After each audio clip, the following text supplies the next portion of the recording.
Madame, Monsieur, bonsoir. Merci de votre fidélité. Notre rendez-vous d'information diffusé ce soir avec un peu de retard. Cela vous a permis de suivre en direct la séance des questions orales au Parlement. On passe à présent au journal et les principaux titres. Sa Majesté le roi Mohamed VI a donné ses très hautes instructions pour l'acheminement d'une aide médicale d'urgence à la République de Madagascar suite à l'épidémie de peste pulmonaire que connaît ce pays africain frère. La Banque mondiale salue les progrès incontestables réalisés par le Maroc lors des 15 dernières années sur tous les plans. La Banque mondiale dresse un scénario réaliste pour le rattrapage économique vers les pays d'Europe du Sud à l'horizon 2040.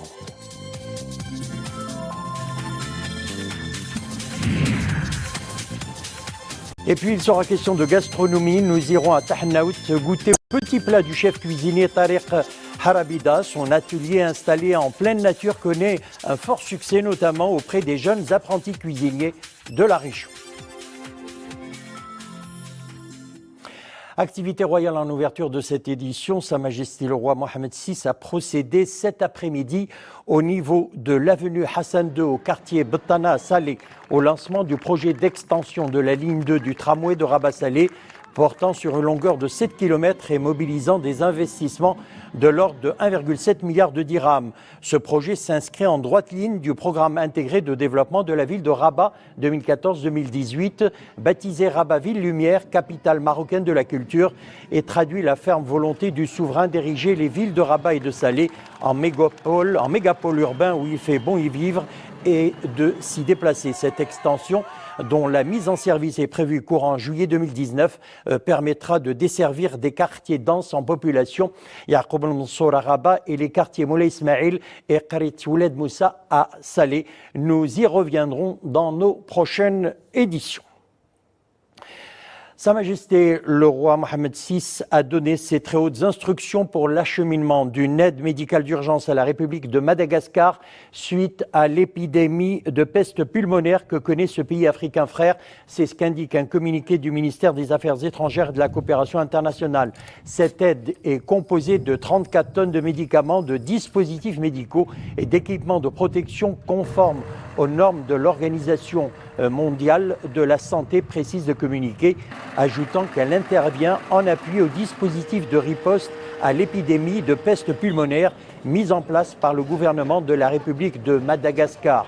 Ce don médical s'inscrit dans le cadre des relations d'amitié et de solidarité entre le Royaume du Maroc et la République de Madagascar, relations qui ont franchi un nouveau seuil qualitatif suite à la visite de Sa Majesté le roi Mohamed VI, que Dieu l'assiste, dans ce pays frère en novembre 2016. Le ministre délégué tunisien des relations avec les instances constitutionnelles, la société civile et les droits de l'homme a entamé ce matin une visite dans le royaume. Mehdi Ben Gherbiya a été reçu par le chef du gouvernement, les présidents des deux chambres du Parlement et le président de la Cour constitutionnelle. Cette visite s'inscrit dans le cadre de la consolidation des relations bilatérales et du renforcement de la coopération et du partenariat entre les deux pays.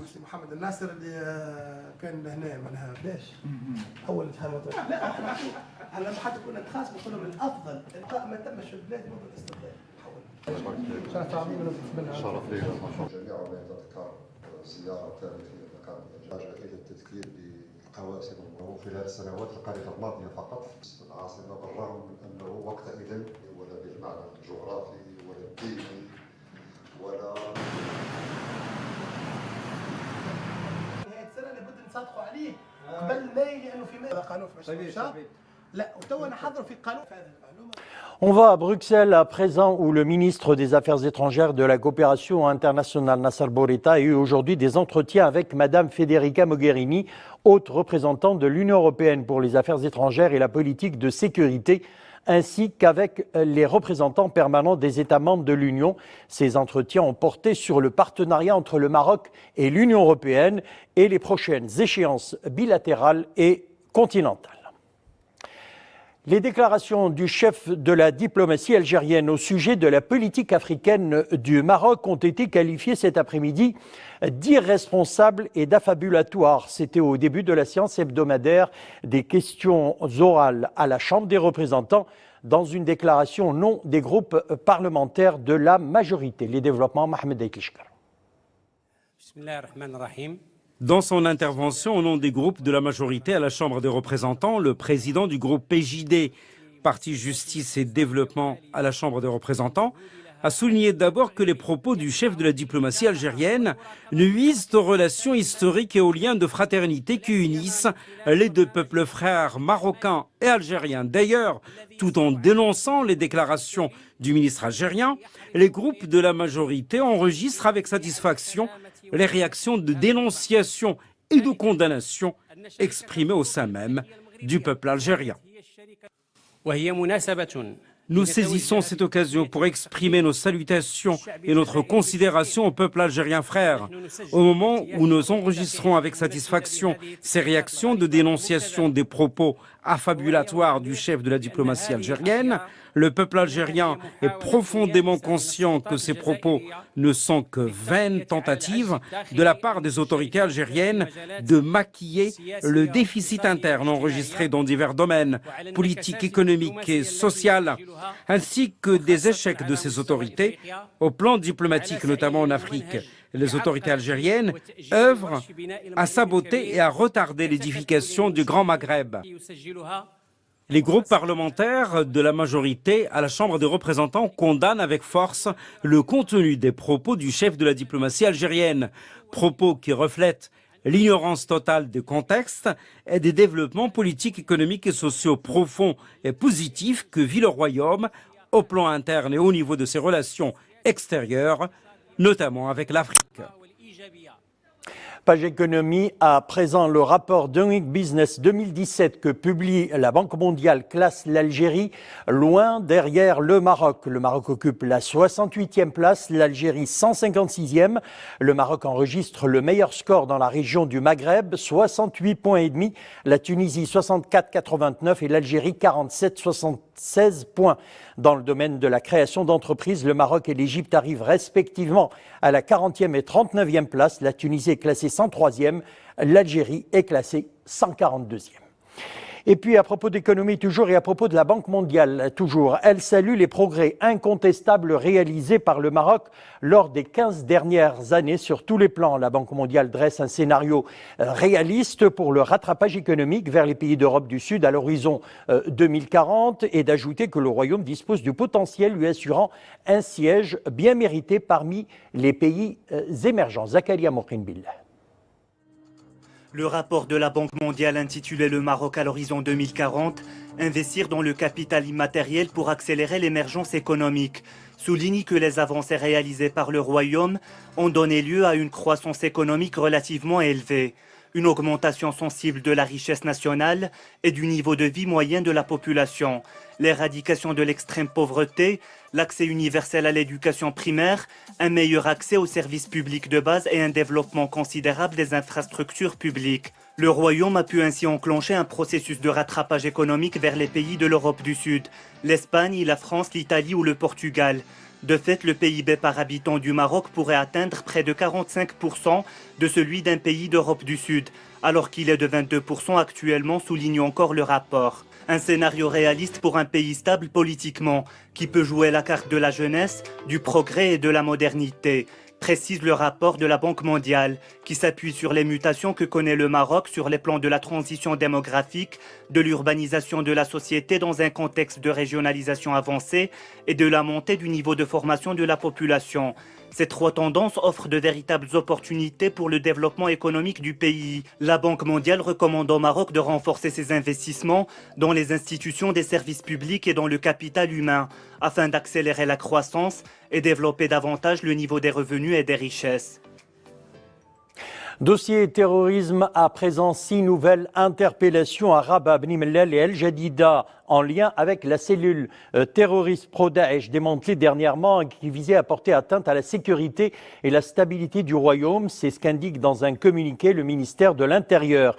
Le BCIG, relevant de la Direction générale de la surveillance du territoire national, a procédé les 17, 21 et 23 octobre à l'arrestation de ces 6 individus à Rabat, Bni Mellal, nous le disions, et au Douar Ouled Saad dans la commune de Moulay Abdallah à El Jadida.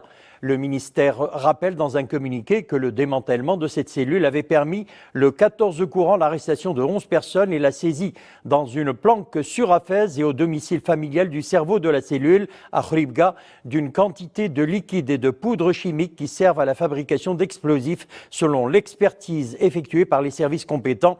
Les suspects seront traduits devant la justice aussitôt terminée l'enquête qui se poursuit sous la supervision du parquet, conclut le ministère de l'Intérieur dans son communiqué.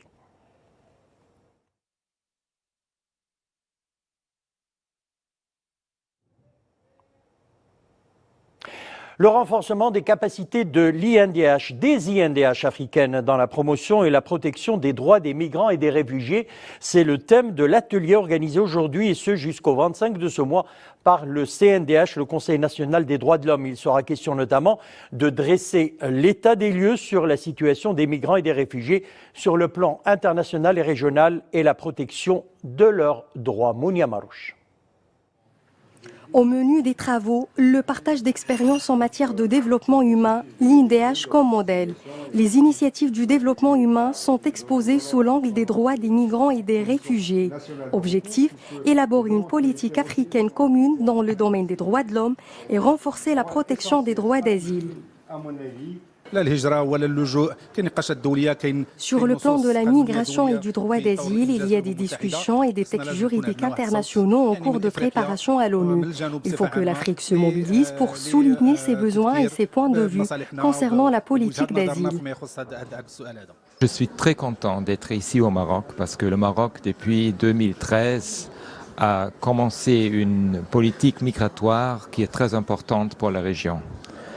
Ça inclut aussi la protection des réfugiés. Et justement, je suis là aussi pour avoir des discussions avec le gouvernement marocain sur les questions de la protection des réfugiés. Et c'est quelque chose, je me réjouis beaucoup à l'idée d'avoir ces discussions. Durant ces ateliers, les participants échangent autour des droits des migrants et des réfugiés en fonction de divers régimes juridiques applicables. Le Maroc est un pays pionnier, un modèle à suivre en matière de la politique de la migration.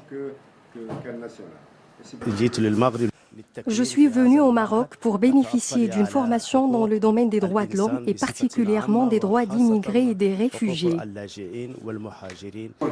Selon le Haut Commissariat aux réfugiés, le Maroc héberge actuellement quelques 5000 réfugiés et 6874 y sont demandeurs d'asile, dont 69% sont des Syriens.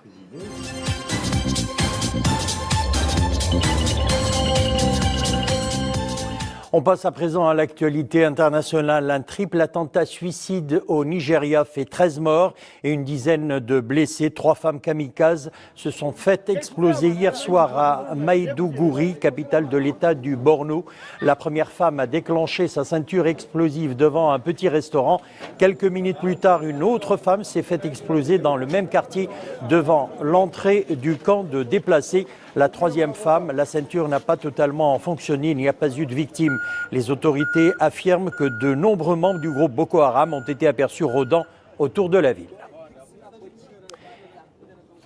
Et puis aux Philippines, Manille annonce la fin de la bataille contre les terroristes affiliés au groupe État islamique à Marawi.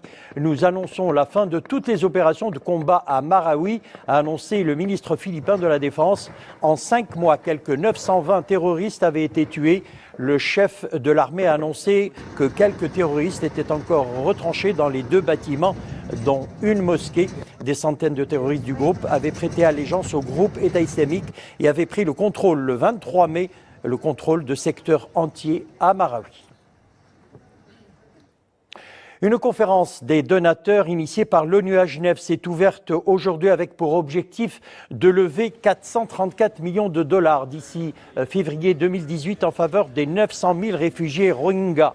Cette conférence est organisée par 3 agences onusiennes, l'Organisation internationale pour les migrations, le Haut Commissariat aux réfugiés et le Bureau des affaires humanitaires de l'ONU.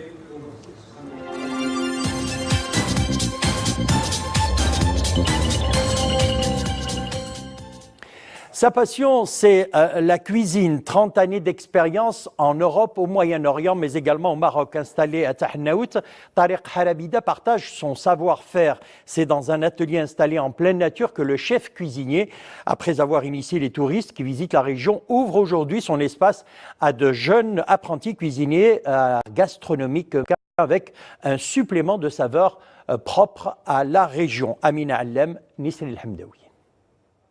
Au cœur de cette ferme biologique, de jeunes cuisiniers en herbe s'affairent à préparer des plats aux saveurs du terroir de Tahnaout.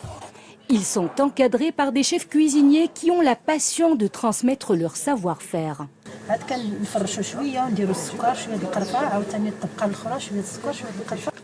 Une chance que leur offre le chef Tariq au sein de son atelier d'art culinaire. Ici, ces jeunes sont invités à préparer des mets avec des produits frais qu'ils cueillent in situ. De la terre à l'assiette, telle est la philosophie de la cuisine de nos ancêtres. Dans nos classes, on ne fait que de la théorie, on travaille uniquement avec des fiches techniques. Par contre, ici, on passe à la pratique. On touche avec nos mains les produits frais et on est même initié au goût. J'ai été initiée à la préparation des plats marocains. Ce qui est intéressant ici, c'est l'ambiance qui y règne, une ambiance conviviale. Les encadrants sont très patients. Après le plat de résistance, place à une petite douceur en guise de dessert. Les apprentis cuisiniers sont attentifs aux différentes étapes de la préparation d'un gâteau au citron. Cette fois-ci, ce cours de pâtisserie est animé par le chef Tariq en personne, avec l'aide d'un jeune pâtissier. Nous avons décidé de donner des stages d'art culinaire gratuitement aux jeunes des villages avoisinants, mais pas seulement. L'expérience est réussie. Nous avons à présent pu accueillir 10 apprentis cuisiniers, filles et garçons. Le chef Tariq m'a proposé de me lancer dans cette belle expérience pour aider les jeunes à acquérir une bonne formation dans ce domaine pour qu'ils puissent enfin pouvoir voler de leurs propres ailes dans un proche avenir. La générosité du chef Tariq dans la transmission et le partage de son savoir-faire est à l'image de sa gastronomie, riche et aux multiples influences. Ces jeunes apprentis espèrent un jour emboîter le pas à ce cordon bleu qui a passé 30 ans à enchanter les papilles de ses convives au Maroc et même à l'étranger. Et avant de nous quitter, plus que quelques jours avant le passage à l'heure GMT, cela aura lieu dans la nuit du samedi 28 octobre au dimanche 29 octobre. Retardez donc vos montres et réveil de 60 minutes à 3 h du matin, dimanche 29 octobre. Et justement, les horaires de nos rendez-vous d'information sur l'Oula connaîtront des changements. 13 h l'édition en arabe, donc l'édition de la mi-journée. 14 h l'édition en amazigh suivie du JT en espagnol. Notre rendez-vous d'information en français passera à 18 h 30, 20 h 30 l'édition principale de la soirée et le dernier bulletin aux alentours de 23 h 15. Voilà, c'est la fin de notre édition. Merci de l'avoir suivi. Une excellente soirée et à demain.